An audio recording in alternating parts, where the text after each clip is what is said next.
Kenya Meteorological Department has issued a weather alert warning of strong winds and large waves expected from Friday through to Sunday. According to Dr. David Gekungu, Director of the Meteorological Services, winds exceeding 30 knots will affect more than 15 counties including Kilifi, Mombasa, Marsabit, intensifying to over 35 knots on Saturday, May the 24th, and Sunday also, the 25th. Residents in the affected regions are being urged to remain vigilant, and strong winds may damage structures as well as blow off rooftops, while large waves are expected to disrupt marine activities and also reduce visibility.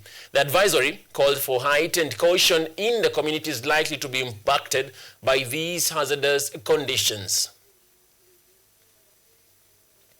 All right, and moving on.